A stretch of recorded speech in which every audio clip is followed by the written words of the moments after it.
When Captain Sutter's pick and shovel uncovered that rich vein of gold in California over a century ago, rumblings of ox carts and countless covered wagons filled with pioneer families toiled their way westward in search of gold. The glitter of gold drove their excitement to fever pitch in those Barbary Coast days, but never so high as the fervor which compelled victory-crazed Iowa football fans by the thousands to travel to California in the old gold rush of 1957. Excitement grew into mass hysteria as Iowa won the Big Ten title and Rose Bowl bid, and with only a short time to prepare, the rush and confusion of the 1840s paled by comparison. This year they went individually, by families and small groups, and in large, well-planned tours, by car, by plane, by train. The old gold rush of 1957 was on.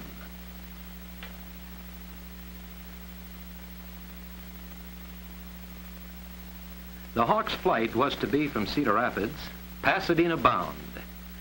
But unpredictable Iowa weather brought on a thick fog, and the planes were grounded. But it was a warm send-off up at Cedar Rapids. All eastern Iowa seemed to join Cedar Rapids to wish the Hawks good luck. And keys to the city of Cedar Rapids were presented to our team and coaches.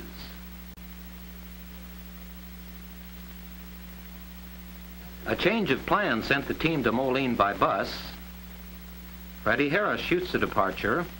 Herky was there to say so long. A last-minute word from Don Suki. Sign here, please. And Mike Hagler just made it. Already 6 hours have passed and only 55 miles from Iowa City. But the green light at Moline boarded the Hawks skyward on the Rose Bowl special, and pretty soon the whir of the motors was wonderful music to that tired Hawkeye party. The snow and cold of the Midwest gradually disappeared as the California climate beckons. The party relaxes a short 5 hours from destination Pasadena.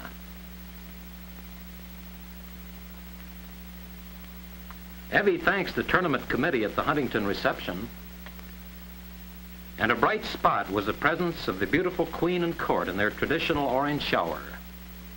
Mitzi Lee Albertson on the left turned out to be a former Esterville, Iowa girl.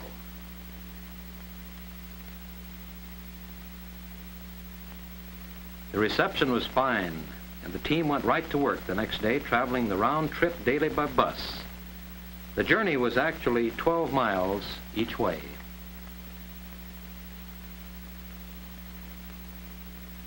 And here's beautiful East Los Angeles Junior College. This provided excellent practice facilities for the Hawkeyes preparing for that game January 1st.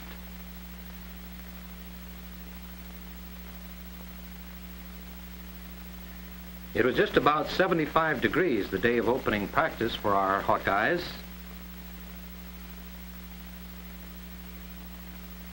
And Evie introduced all his players and his system.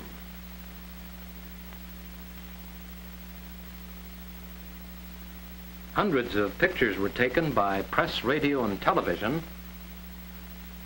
and it seemed that the players were all pretty much in demand. Line coach Bob Flora, team physician Dr. W.D. Paul, and scout and center coach Arch Kodris watched proceedings. Several individuals were called over, and the team ran plays for the interested spectators showing the many variations of our balanced line attack. Team manager Bill Kraus looks on. Coaches Jerry Burns and Jerry Hilgenberg were all ready to go to work. More plays, and actually, Evie explained everything. Raleigh Williams didn't have too many opportunities to take it easy. And the consensus was that Evie pleased the press and public very well with opening day practice.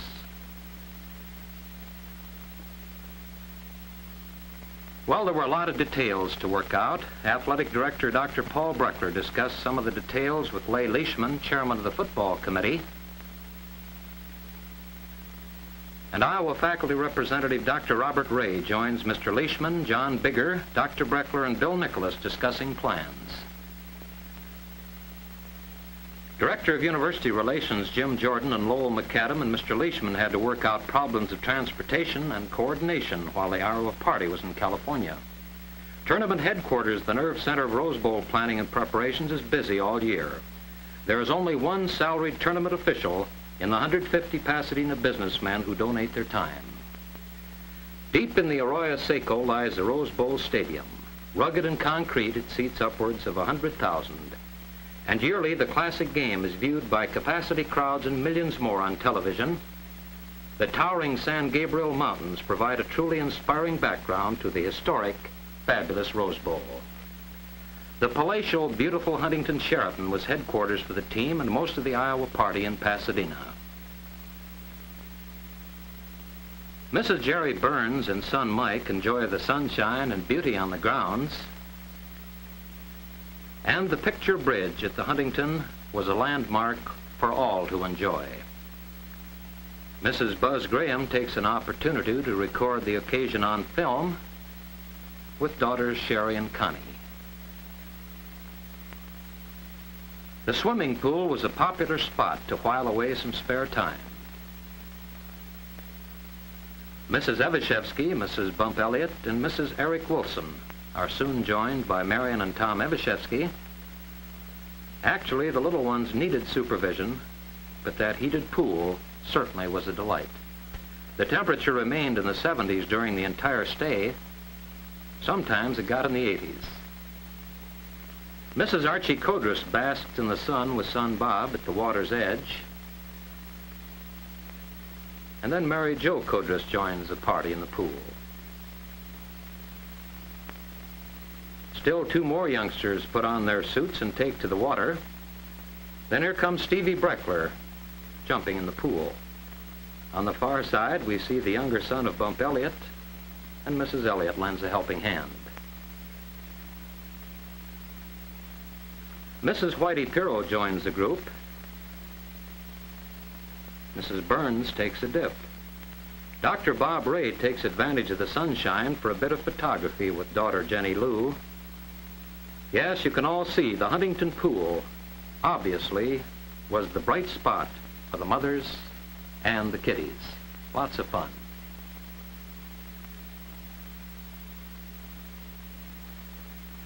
Mrs. W.D. Paul and Mrs. Lynn Welcher discussed the trip, sunny weather, and plans for the days ahead. Speaking of plans, shopping at Pasadena and Los Angeles was on the agenda of many wives during our pleasant stay on the coast. Mrs. Paul Breckler has chosen Bullocks in Pasadena. Lake Avenue in Pasadena was a mecca for shoppers. And it seems that Mrs. Breckler's tour was a success. Christmas was just a few days away, and many happy surprises were in store for our party. The wonders of Disneyland. Well, the adults were just as fascinated as the young ones inspecting this land of make-believe. Because of the practice periods needed in preparing for the game with Oregon State, this was the only squad tour taken during the daytime. The Oregon State team and staff joined with the Iowa team and party for the entire day. And this was one of the tours most highly recommended by our hosts on the Tournament of Roses committees.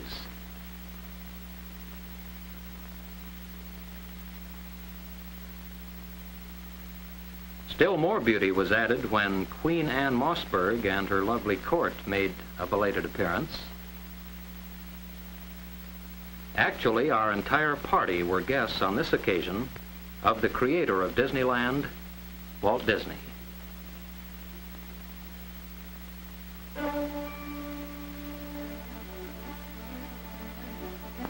This extravaganza was appreciated even more by those of the party who actually saw everything.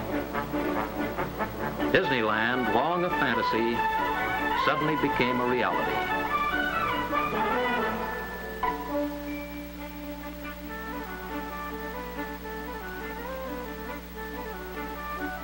Archie Codrus had a field day with his camera.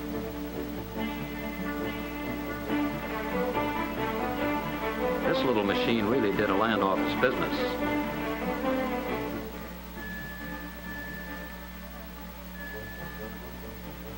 The Pirro family had a real big day. Whitey seemed just a little bit tired.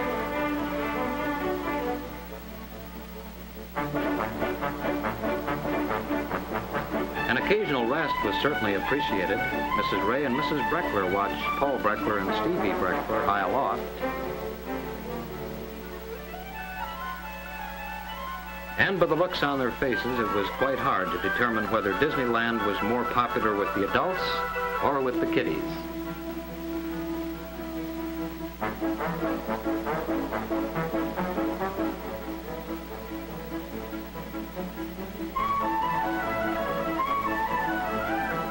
Actually, our party separated often as favorite sites were searched for. Alex and Bob took a breather and gazed down Main Street, USA in Disneyland. The party agreed one of the finest meals of the California visit was at Walt Disney's restaurant. And the party didn't actually miss many of the sights.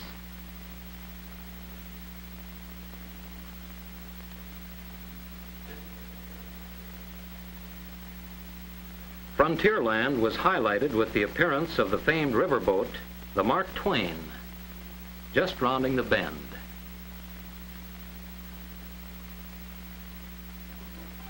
This huge replica, symbol of an era, was one of the high spots of the day.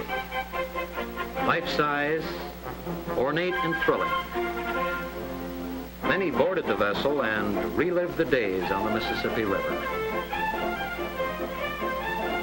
One could almost hear the twang of the banjo, watch the river gamblers. Many boarded the Mark Twain for a short ride.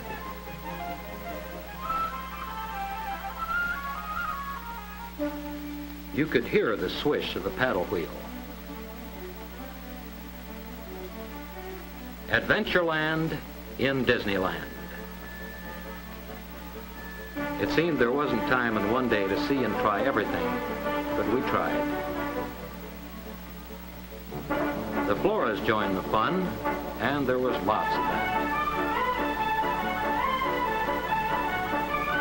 Good humor, good times was omnipresent. Sunset at Disneyland marked the end of the day for our Hawkeye tour. We all agreed it was great. The Hawkeyes visit the Ray Anthony National Television Show on a Friday night. Front row seats were provided for our players,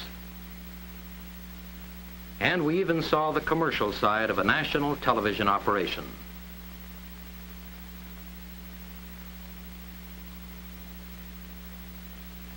Dancing and music on the Ray Anthony Show provided one of the most interesting evenings. Our opponents for New Year's Day were Oregon State's Beavers, and we watched them work out on press day in Santa Monica. Dick Cullum of Minneapolis and Sec Taylor of Des Moines chat with Coach Tommy Prothro, Oregon State's great halfback Ernell Durden, and a look at All-American lineman John Whitty. Some of the football players met their wives in Oldsmobile style down at the station in Alhambra. The date was December 23rd. It was on a Sunday, and the players were there to greet them. There were 10 wives in the party at Alhambra. They reported the trip to have been exciting, and the weather at Alhambra just perfect. Enough luggage here to last through New Year's. Most of the players stopped off at church before returning to headquarters. Pasadena has many fine churches. Our cameraman stops off at the Presbyterian Church right after services.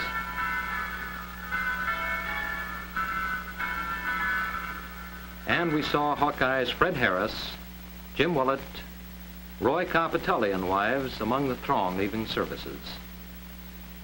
There were just 10 days remaining before the big game.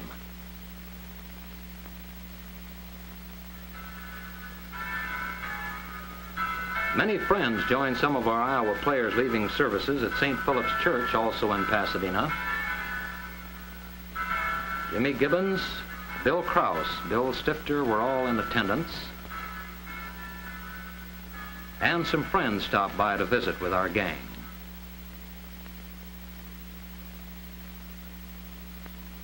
Del Cleaver later joins our party. Well, Hollywood wasn't overlooked either. One of the show places on the coast, Frank Senna's famed Moulin Rouge, hosted our Hawkeyes one late afternoon. A fine dinner and spectacular floor show was on the agenda for the boys. Still another national television show invited our Hawkeyes, the Lawrence Welk Show. Evie and Tommy Prothro in the audience, in front of them, Queen Anne and her court. And later the coaches posed with TV singing star Alice Lon. 1,800 miles away from home at Christmas, but this is one our boys won't forget. These beautiful black and gold watches were gifts to the boys and staff from the Department of Athletics. The ever-thoughtful Tournament of Roses hosts had a special Christmas party. John Burroughs enjoyed a gag or two, and special acts drew laughs and applause from the appreciative Hawkeye party. The Tournament of Roses had binoculars as Christmas gifts and made all the more attractive when presented personally by Queen Anne and the lovely girls. Everyone felt very much at home on Christmas, even without the snow and cold. One of the last groups of the official party arrived at Burbank Airport. The huge plane provided the first air flight for many in this group. The temperature was considerably different from their departure from Iowa.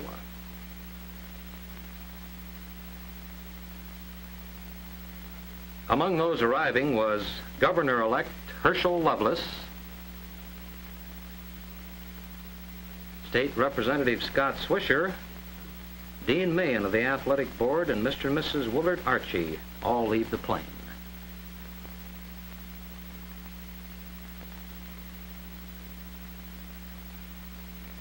The exodus of Iowans was almost complete as alumni and student trains arrive at the Los Angeles Union Station. There were just 5 days remaining now before game time with Oregon State in the Rose Bowl. Tournament of Roses Vice President John Bigger greets Provost Harvey Davis and Mrs. Davis. Dr. Davis represented President Virgil M. Hancher. Chief Justice Thompson, State Senator D.C. Nolan, and former Iowa Cityan Harold Vestermark. Then we had the arrival of the student train, and this made our Iowa students, alumni, and official parties all safely in California. Evie received an award as Coach of the Year from the Los Angeles Times at their annual sports dinner. Paul Zimmerman, sports editor of the L.A. Times, makes the presentation. The leading sports figures of America were there in Hollywood's famed Palladium. The coronation of Anne Mossberg as Queen of the Tournament of Roses was very colorful and inspiring. Queen Anne was royal in every respect. As the day of the big game neared, the Iowa party really soaked up the California sunshine around that popular pool at the Huntington. Even with all the basking, the main topic in the hotel and lobby was the big game. Just days away now, we were actually counting the hours. Buzz Graham, business manager of athletics, gives a final check to Rose Bowl tickets for members of the official party. Mrs. Bucky O'Connor and business manager Elwin Jolliffe and wife Helen liked the sunshine on the patio. Dean Allen Dakin, Dean Dawson wife, and Mrs. Robert Ray and family get a chance to chat a moment. Chairman of the Board in Control of Athletics, Dr. George Easton, is joined by Miss SUI, Sandy Lohner, on a sunny walk out at the Huntington. Ken Plain and Alex Kara step up to say hello between practice sessions. Evie spends a spare moment with son Tom before dinner on the lawn at the Huntington, and Bump Elliott gets his mind off the game just a moment with sons Bob and Bill. Trainer Doyle Alsop talks football with boys in the Iowa party on the patio over to Huntington. The coach's boys seem pretty interested. Billy Happel has a moment, and the Hilgenbergs relax as they have a respite before the evening meal. It seemed that everyone had people to see, new experiences to relate. The excitement was mounting. Many of the parents of the players made the long trip and stopped out at the hotel for a visit. The Huntington was a meeting place for many Iowans. The Happel family were there and have a moment with Bill in the garden. Provost Harvey Davis presents President of the Tournament of Roses John Davidson a Schaefer pen desk set, and Dr. Breckler presents Leigh Leishman a similar desk set through the courtesy of the Schaefer Pen Company, a token of appreciation from Iowa for the wonderful Tournament of Roses hospitality. The relaxation periods were fun and exciting, but a lot of hard work. Governor Hoig stopped at the practice field. Our Hawks had come into this season rated no better than 7th in the conference. They beat Indiana 27-0 at Bloomington, edged the Oregon State Beavers 14-13 in Iowa City, beat a dangerous Wisconsin 13-7. A 34-0 win over Hawaii sent us headlong into a tough Purdue team at Lafayette. We won 21-20. The Big Ten then decided we were to be considered in the race. A 17-14 setback by Michigan provided the necessary impetus to stun the Gophers 7-0 at Minnesota, and a great team effort blanked the Buckeyes 6-0 and put the Hawks in the Rose Bowl. A Michigan win over Ohio State gave us an undisputed Big Ten title, a feat not enjoyed at Iowa since 1921. And now it's nearing game time in California. Practice weary but proud of their record and dearly wanting a Rose Bowl win, our Hawks have completed their practice sessions. They held the annual Winter Iowa Picnic this year in Pasadena at Brookside Park. The date was December 31st. The picnic was moved into Pasadena for the first time, permitting everyone to be nearer the hub of activity. Names of the various counties were nailed on trees for identification, and Iowans renewed old friendships, and the Rose Bowl game and the Iowa team were the main topics of conversation. They were all proud of the Iowa team. They were anxious to see them on New Year's Day, and we were getting anxious too. Finally, the day of the Roses Parade, this year named Famous Firsts. An estimated 1 million were on hand. The Rose Queen and Court, leading the majestic array of 63 flower-covered floats, was Rose Queen Anne Mossberg and her 6 princesses. The 7 beauties are seated amidst more than 10,000 roses. What a thrill when the University of Iowa Band marched by under the direction of Fred Ebbs. Their trip to the Tournament of Roses was sponsored by Oldsmobile. The Big Ten float heralds the members of this great conference as being first in teaching, research, and service. The colorful Scottish Highlanders of the State University of Iowa under Pipe Major Bill Adamson. And from San Antonio, Texas, a float heralding their forthcoming fiesta in April and famed night parade known as Fiesta Flambeau. That's a Texas gal, too. Tournament First Ladies. This float honors 3 past Rose Queens. On the bottom row was Mrs. Hallie McConnell, formerly of Esterville, Iowa. And last year's queen was lovely Joan Culver. Keokuk, Iowa makes its first appearance in Rose Bowl pageantry with a salute to Indian Chief Keokuk, the first citizen of Iowa. In front is a floral hawk, symbolic of Iowa's football team. The maidens are Keokuk girls. The city of Whittier features a stork eggs with a pretty princess emerging from each, and finally a queen on her throne. Strength from the land, the state of Iowa enters its first float in parade history, declaring Iowa to be first in agriculture, leaders in industry, foremost in education. 6 Iowa co-eds and Mrs. Iowa of 1957, Mrs. R.J. Furlick of Carroll. First in beauty, the city of Long Beach features Miss Universe of 57, lovely Carol Morris, 20-year-old beauty from Atomo, Iowa. Miss Universe and her 4 attendants, who are Long Beach girls, are protected by an Arabian canopied dais. This parade has no equal. And now the huge Rose Bowl is rapidly filling to near capacity. This is it, the State University of Iowa Hawkeyes, undisputed champs of the Big Ten Conference, and the Oregon State Beavers, champions of the Pacific Coast Conference, the 11th meeting in this big pack. And to start things rolling, the marching bands ramble down the field to help build up the suspense and the excitement. The colorful Highlanders make their appearance on the Rose Bowl turf. And the Grand Marshal of the Tournament of Roses, the famed Eddie Rickenbacker. The gracious Queen and her court are presented to the crowd just before kickoff time. And now the University of Iowa team takes the field.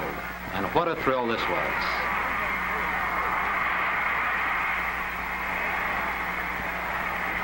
Co-captains Dick Deasy and Don Suki of Iowa meet for the coin toss with Jerry Laird and Dick Korrick of Oregon State. Oregon State won and chose to receive. The final huddle before kickoff time and a cheer for the University of Iowa Hawkeyes. Well, on the third play of the game, Berry picks up about 7 yards, fumbles. Gilliam of Iowa recovers on the Iowa 40-yard line, and it's 1st and 10 Iowa. And on the first play from scrimmage, Don DeBrino picks up about 3 yards over right guard. 2 plays later, Kenny Plain passes to Jim Gibbons to the Oregon State 46, and it's a 1st down Iowa. After a running play loses 3 yards in a 2nd and 13 situation, Plain rolls out to the right, hips the ball, swings inside a defensive left end, runs down the sidelines, reverses, loses balance, rights himself, and with the help of key blocks by Klein and Gibbons, moves into the end zone for the Hawkeyes' first touchdown, a tremendous 49-yard gallop. The crowd rose en masse to cheer the Hawkeyes. In the third quarter, with Iowa leading 21-6, Kenny Plain shows a nifty bit of faking and determined running to turn a sure loss into a nice, neat gain. On the next play, Mike Hagler rams into left tackle, picks up about 2 yards. And then with a 2nd and 8-yard to go situation, Hagler moves on a play that went from Plain to DeBrino. He cuts over the left side, swings to his right, and outruns a speedy Oregon State backs for a sensational 66-yard run for a touchdown. This was Mike's 2nd mark of the afternoon, and the final score ended Iowa 35, Oregon State 19. Well, even before the game was completed, they tore the goalpost down, and many an Iowa souvenir hunter was satisfied this day. A tremendous climax to the old gold rush of 57, when an estimated 30,000 Iowans were present for the great goal strike they'd all been seeking, victory in the Rose Bowl. While there will be long-lasting memories for the football boys and staff and the entire party who made the trip to this greatest of American festivals, the Tournament of Roses, this Iowa team upheld the tradition of the Big Ten Conference in grand style by the excellence of their play, their conduct on the coast. Hundreds of thousands of Iowans thrilled to their victory, as did millions of others through television and radio who heard Iowa's name emblazoned across the nation and the world. It was a great day for the University of Iowa, and indeed for all Iowans everywhere. January 1st, 1957.